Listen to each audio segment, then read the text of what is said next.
So wrist drops, the new way is to drop your wrist. They used to say you've got to keep your racket up here all the time whenever you run around. You see guys now with their racket down here all the time. So now, because they can do that, here they can do that. And so they don't need to have this up here, because this takes a long time to get to there. So what I'm doing, starting here, I've gone all the way up here and I've gone all the way back down here. I'll just do that. I don't have to move. It's so much smarter, so much a better way to go. You might have to sacrifice just a little bit of power, but what you gain is so much in strength and energy usage and capability with shot and even deception. Like, there's just so much to gain that it doesn't bear thinking that it's not worth it at all. So just get into it, drop your wrist, don't keep your racket up all the time. Keep it around about hip height, because that's where you work from. You're hitting most balls, generally, other than volleys, all drives, from hips lower. So you don't need to have this up here and up here. You just need it slightly higher than the ball so you can actually cut down on it, and that's just the bit that kills the ball. The cut will kill the ball. So cut kills the ball, so you just got to get above the ball, wherever the ball is. The ball's on the floor, second bounce right down near the floor. You only need to be here to get all that down onto the ball. That's a lot of cut. You don't need the racket up here to get that ball there, other than for balance. So if you have to balance, you'll come back here and you'll do that for this body balance thing that's going on. So it's fair to have the racket up here if you need it for balance. But if you don't need it, don't have it up there. Have it down here more, and then be more part of it, because you only got to have it here, and then it's a backhand, it's forehand. Off we go. That's forehand here, that's a backhand there. So the low prep thing's a really good thing if you learn to use your wrist the right way. A lot of people are taught to keep a cocked wrist. Cocked wrist is this, make it back here, this way. Now I believe that's, there's a newer way. Every sport develops, and everything develops with the change of equipment. So the rackets have gotten so much more powerful. These things are seriously powerful. The balls, I reckon, are a little bit faster and everything as well. And so now you can just do so much more just with the shorter swing and everything as well. But the cocked wrist has now gone to here. So you can work out what sort of player you want to be. Look at someone like Ali Farag. He's everything out here and everything around here. So it's all this. So whereas we were taught when we were kids, there was an exercise we used to do when we were kids, which was to do this and get it around your back and around your back and around your back and around your back. And that used to be really good for this, to get that elbow through here, which was the one they did it for mostly. Now that elbow is fantastic and it works really well. But what happens is this is the new way, or a new way. Some people are doing it to different varying degrees. The people with real strong muscles, they can just use their wrists through here and the ball just rockets on 1,000,000 miles an hour, and it's pretty phenomenal. So they're really hard to cater for, because they've got really good reach and they can just get real power off that swing. So the wrist, I believe this is the way. You have a cocked wrist this way. The wrist is still cocked there, it's still cocked, still cocked, still cocked there, but just not very much. And not till I get past almost there, that's a broken wrist there. Yeah. Now I'll actually break my wrist sometimes when I play. I'll push out and I'll feel the ball out when I play shots and so on. But generally, as you learn, if you can just keep it a strong wrist with a slight bend in it, then we're looking pretty good. So you don't have to do this and have this go here and do that and have that go there.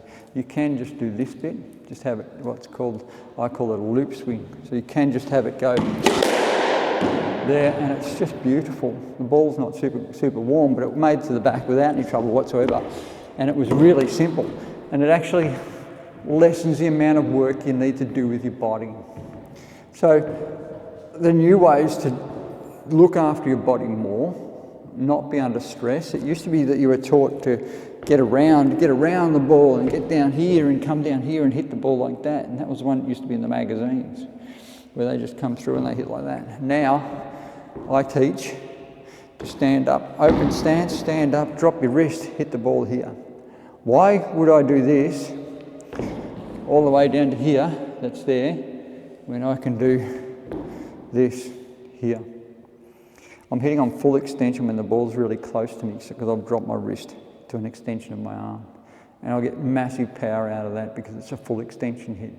This is not a full extension here, and I've really got to control this and make that a real strong component through my wrist to keep everything strong. The reason they do that, and they did that, is because they could get this turn, this pronation through the ball when they hit. But you can get this here through the ball much quicker and much easier when you strike. You just cut it at the right angle and the ball goes off really well. So it'll be fantastic. There is no different on backhand. We used to be taught to get down here and that way. That was what it was like. That's how it worked. That's the picture from the magazines. Yeah. Now we stand up here and we drive here. It's almost an extension of your arm, the racket, and the ball goes there and it just goes through. So I haven't had the big turn of my body as much. I've used that a lot less and I've gone with more capability through my wrist. So if you want to get good, you might want to do some work on strengthening up your wrist and your forearm and so on as well, because that will definitely improve your squash no matter what. Now there's a lot more that it does for you. It does this. It does that beautiful touch feel. So if some people looked at that and go, you just did everything wrong, but the outcome was unbelievable. It was virtually a nick drop shot that was just fantastic, and it was just beautiful height with wonderful feel, and it worked really simple. What I do, I went with my back foot, I went forward, I went through the ball, I went across the line with it a little bit, and I used my wrist on full extension. That's so far away from what we were taught when I was a kid. It's just not even bears thinking about it. Nothing of that was in what we were taught as kids. Yet that's all the good stuff now. Because it's harder to read, but you still get wonderful feel. You get magnificent feel off it. And the other benefit of this is you get more reach. So I can do that out there, let's say out there, there, out there, and get that deep without even doing anything. I didn't have to go and put my body under any stress. And I still got it to where I wanted to. So Ali Farag, who's just unbelievable, he's just wonderful, simply because he places the ball every single time he strikes it. He takes the pace off the ball just to get it to where he needs to get it whenever he's in trouble, and he just places the ball. He tries to hit it hard when he can and all the rest of it, but he basically places every single shot. Most people are trying to hit hard every single shot, just smacking the thing around a million miles an hour, think they're going to get ahead by hitting it hard. He's just placing the ball and placing the ball and placing the ball and placing the ball. And it's just wonderful to watch. I can just see him think. It's just magnificent the way he works through an opponent to actually put them out of position, to go and get them under stress. They weren't very good there, we'll put them there, it'll open up there, and then it'll just go down the back. They'll probably get that one back, and then I'll put in that little short one. That'll open them up, and I'll just go, thanks very much. So your wrist, it starts with your wrist. That there's two ways, major ways that you'll improve from this through your squash. You're going to use your wrist by dropping it, and you're going to reduce everything. So instead of having all this happening here, that's going to do the job. So if I do that there, that will drive quite well. So look there. Drives quite strong, quite well, no trouble at all. Here, drives quite strong, quite well.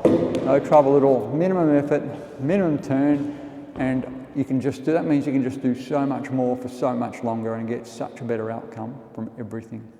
So that enhances your volleys, it enhances your drops, it enhances your ability to just get the ball out of the back corner. Because if I need to get the ball out of the back corner here, I can just throw. I was in big trouble there because I nearly didn't bounce the ball. But you can just throw your wrist at it and it will just come out. So you just get it out. Even the hardest ones, if you just almost couldn't get it out, it's almost in the corner, unretrievable, and it just bang, comes out easy. That's what the drop wrist will do, because that's the quickest way you can get racket head speed on the ball. There you go. Get rid of a cocked wrist, drop your racket, get into the modern way, what I call the modern way of hitting, and it should start to change your world. Everything will you'll just improve greatly and have all these different options, have all this capability for all these different shots.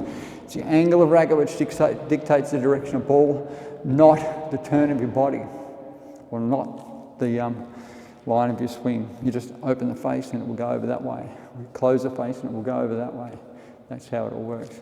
No more wrist like this, drop it back down here, you'll never look back.